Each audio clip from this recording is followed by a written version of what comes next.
Di video kali ini aku akan berbagi tips buat teman-teman bagaimana cara membuat latar belakang penelitian. Sebelum kita mengetahui cara pembuatan latar belakang itu bagaimana, kita harus mengetahui dulu apa itu latar belakang. Latar belakang adalah sekumpulan ide atau gagasan yang menyebabkan penelitian itu dilakukan. Adapun tujuan dari penyusunan latar belakang adalah yang pertama sebagai peta jalan, yang kedua sebagai pedoman atau petunjuk bagi peneliti. Nah, apa saja isi dari latar belakang itu? Yang pertama, suatu alasan rasional berdasarkan data fakta maupun referensi yang ada. Yang kedua, gejala-gejala yang ada di lapangan. Yang ketiga, permasalahan yang kompleks dan pelik yang muncul. Dan yang keempat, pendekatan yang ditinjau dari segi teoritis. Nah, setelah kita tahu apa itu latar belakang, apa itu tujuan latar belakang, selanjutnya kita akan membuat latar belakang yang benar.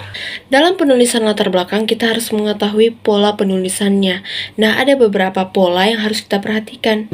Yang pertama ada pola piramida terbalik. Biasanya peneliti sering menggunakan pola tersebut karena sering menguraikan masalah dari umum ke khusus. Nah, berbeda dengan yang kedua. Yang kedua ini adalah pola piramida sempurna yang biasanya menguraikan masalah dari khusus ke umum.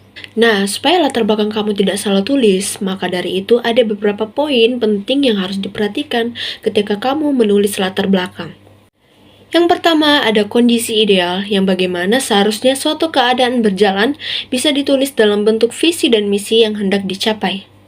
Yang kedua, kondisi faktual. Bagaimana tentang keadaan yang benar-benar terjadi saat ini bisa berupa masalah sehingga menjadi dasar dibuatnya suatu penelitian atau kegiatan. Yang ketiga, kamu juga bisa memberikan data atau fakta terkait supaya lebih kredibel.